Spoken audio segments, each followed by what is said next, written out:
Subscribe कीजिए कुंडलिनी जागरण को और प्रेस कीजिए बेल आइकन को, जिससे कि आपको मिल सके हमारी लेटेस्ट वीडियो सबसे पहले। ये सब गलत गलत इस तरह के उपास। फिर एकादशी का उपास, उस दिन एकादशी का उपास होगा, लेकिन सोचा जाएगा कि सिंघाड़े का आटा कहाँ से आएगा, वो कहाँ से आएगा। सवेरे से लोग बैठे रहेंगे इसमें कि आज क्या खाएंगे, आज क्या होगा, आज कौन सी चीज बनेगी। ये कोई उपास हो? चित्त को हल्का रखना चाहिए। रात दिन खाने के बारे में सोचने से भी आदमी भूखा ही मरता है, क्योंकि उसको लीवर की बीमारी हो गई तो भूखा मरेगा, उसको अगर कोई तकलीफ हो गई तो भूखा मरेगा। इस तरह की बहुत सी चीजें होती हैं जिससे भी आदमी को भूखा रहना पड़ता है। फिर आप काहे को जबरदस्ती भूखे रह रहे? अगर कोई शरीर में तकलीफ हो गई तो आदमी भूखा रहता है, उसके पेट में शिकायत हो गई तो भूखा रहता है। जबरदस्ती काहे को आप भूखे रहते हैं? हाँ, वेल नरिश्ड होना चाहिए, साधारण खाना चाहिए, संतुलित खाना चाहिए, पर उसके ऊपर इतना विचार करने की कोई जरूरत नहीं। सर्वसाधारण जो कुछ मिल गया उसको वाइब्रेट करके सहयोगी लोगों को खाना पीना चाहिए। इस तरह से आपकी नाभि चक्र की भी दशा जो है वो ठीक रहेगी। अब नाभि पे मैंने क्यों कहा, मैं आपसे बता रही हूँ, इसलिए क्योंकि नाभि चक्र बहुत महत्वपूर्ण है, इसलिए मैं नाभि चक्र के लिए बताया। और इन 3-4 दिन में मैं सारे ही चक्र आपको बताऊंगी, पर नाभि चक्र बहुत ही महत्वपूर्ण है और उसको समझ लेना चाहिए कि किसी भी वजह से नाभि चक्र खराब हो गया, जैसे लीवर की बीमारी होती है कि बचपन में गलती से बच्चों को अगर आप भारी खाना दे दें, चॉकलेट या कोई जिसको कहते हैं रबड़ी वगैरह, हेवी चीज जाए तो उससे भी लीवर हो जाता है। बहुत काम करने से भी लीवर खराब हो जाता है, तो इसको भी ठीक हो सकता है। सहयोग से सब बीमारियां ठीक हो सकती है और संतुलन आ सकता है। सबसे बड़ी चीज ये है कि नाभि चक्र में मनुष्य का चित्त बसता है। चित्त जो है वो आपके लिवर से सस्टेन्ड रहता है। चित्त जो है वो आपका अगर खाने में लगा तो आप खाने से गए। यही चित्त जब परमात्मा की ओर उठता है तभी वो असल में मानव हो जाता है। जब तक ये चित्त व्यवहारिक चीजों की तरफ, इधर उधर की चीजों की तरफ में, जो जिसको कहना चाहिए सुपरफिशियल चीजों की तरफ में चित्त फंसा रहता है, वो चित्त हमेशा ही ऐसा गड़बड़ डामाडोल रहता है। पर यही चित्त जब ये सोचता है कि वो परमात्मा जो चीज है वो पाने की है और बाकी सब व्यर्थ है, तभी चित्त जो है वहां से उठ करके और कुंडलिनी के ऊपर छा जाता है। और वो कुंडलिनी जब उठती है तो उसके ऊपर छाया हुआ चित्त भी ऊपर उठ करके और सर्वव्यापी शक्ति में एकाकार हो जाता है। इसीलिए नाभि चक्र का होना बहुत आवश्यक है कि अच्छा हो, जिससे आपका चित्त जो है वो संतुलित हो पूर्णतया। वहां पर एक ही भावना रहे कि हमें ये खाना भी जो है एक यज्ञ कर्म है, खा रहे हैं, लेकिन विशेषकर सबसे बड़ी चीज जो है वो हमें परमात्मा को पाना है। ये चित्त यहाँ से उठ करके जब उठता है तो अनेक चक्रों में से गुजर के और बाहर निकल जाता है। ये चित्त जब शुरू में जब जानवर होता है या कोई होता है तो वो परमात्मा की ओर नहीं उठता, मनुष्य की दशा में ही वो परमात्मा की ओर उठता है। तो जब तक आपके अंदर ये भावना बनी रहेगी कि अंत में मुझे परमात्मा को ही पाना है, आपकी नाभि चक्र बहुत संतुलन में आ जाए। वही है त्वमेकम वरेण्यम त्वमेकम शरण्यम, उसके सिवा मुझे कुछ पाने का नहीं। ऐसा ही आप नाभि चक्र पे संतुलन रखें तो आपका नाभि चक्र बहुत अच्छा रहेगा। और यही अगर हमारे देश में हो जाए तो हमारे देश का भी भविष्य बहुत उज्जवल है, क्योंकि हमारे देश का, मैंने कहा, बेस बहुत बड़ा है और बड़े बड़े अवतरण यही हुए हैं। विष्णु जी के सारे ही अवतरण यहाँ हुए, विष्णु जी के सारे अवतरण नाभि चक्र पे हुए हैं। आप जानते हैं कि दशावतार जो भी हुए, बिल्कुल सही बात है। ये भी हमारे उत्थान की कथा है।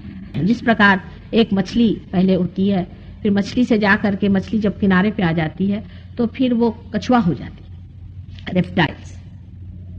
उसी प्रकार हमारी एक एक उत्थान की सीढ़ियां हमने नाभि चक्र पे ही लांघी हुई हैं। अंत में सारे परशुराम वगैरह जो भी हैं वो सारे ही नाभि तक हैं।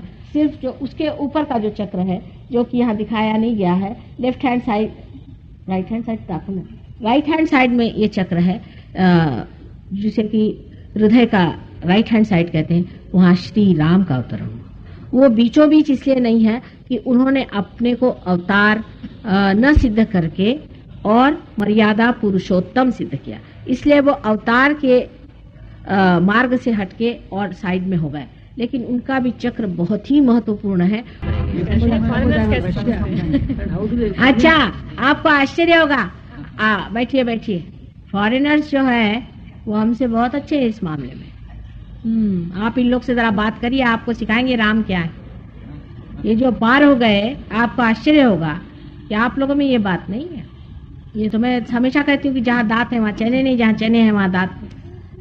इन लोग जब पार हुए हैं तो एक तो इन्होंने सब चीज छोड़ दी, दुनिया भर की फालतू की चीजें, और लग गए इसमें। और ये लोग जितने माहिर हैं, आप लोग नहीं। राम के अंग अंग ये जानते हैं और हनुमान के अंग अंग ये जानते हैं, बस लगने की बात है। ये तो किसी भी चीज को सॉर्ट आउट कर डालते। हमारे जैसे आधे अधूरे लोग नहीं है, क्योंकि हमको सब मिला हुआ है ना, तो इसका होश ही नहीं है। श्री राम क्या चीज है और श्री राम के अंग अंग क्या है, उनकी क्या विशेषताएं हैं, इसकी सारी बारीक चीजें ये सीख गए। और मेरी इनके पास में इन्होंने जितने मुझसे इस पर ज्ञान प्राप्त किया है, आप समझ नहीं सकते। यहाँ तो मैं देखती हूँ कि अभी मैं प्रोग्राम कर रही हूँ, अभी सब लोग आएंगे, उसके बाद गायब, फिर कोई प्रोग्राम में आएगा ही नहीं। हालांकि इस पे हमने चार्ट्स बनवाए हैं, सब कुछ काफी सफाई से दिया हुआ है। इन लोगों ने जितनी मेहनत की है वो आप लोग नहीं कर सकते साहब। मैं एक बता दूं आपसे, ये लोगों का उतने इनकी संपदा नहीं है जैसे आपकी। पूर्व संपदा है आपके पास बहुत है, लेकिन आप लोग में मेहनत नहीं है।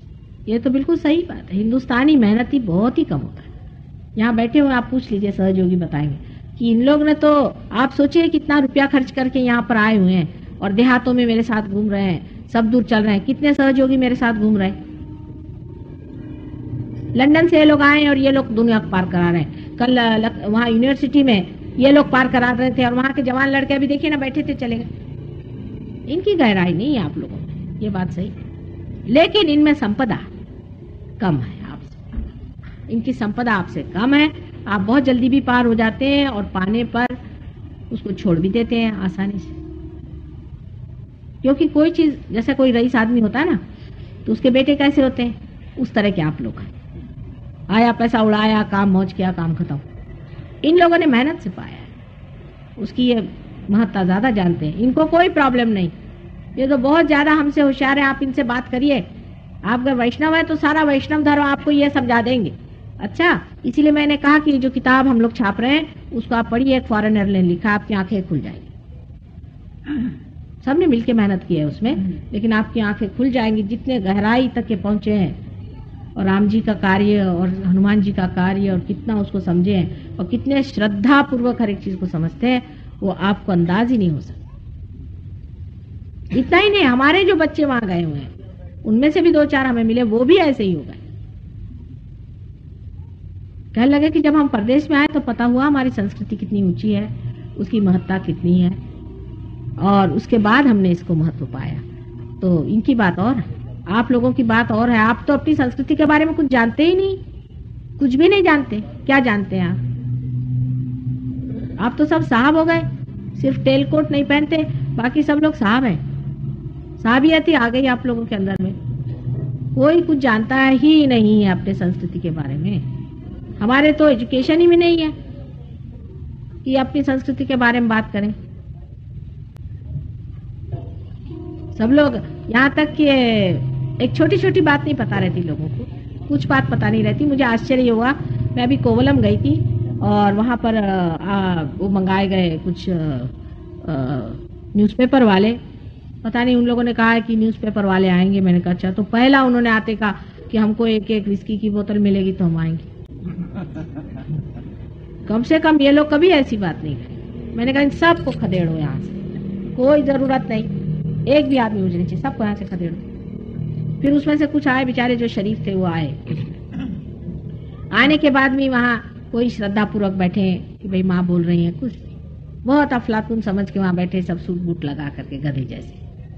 कुछ मुझे उनके प्रति इतना भी नहीं लगा कि इनको कुछ समझाऊं या कुछ करूं। 10 मिनट के अंदर मैंने कहा खत्म करो इन लोगों को, बेकार के लोग हैं सारे। उसमें से एक ने तो इतनी मूर्खता करी कि मैंने उसे कहा कि तुम्हारे यहाँ पर केरला में आदि शंकराचार्य जैसे महान पुरुष हो गए। तो कहले अच्छा, हमें तो पता ही नहीं था।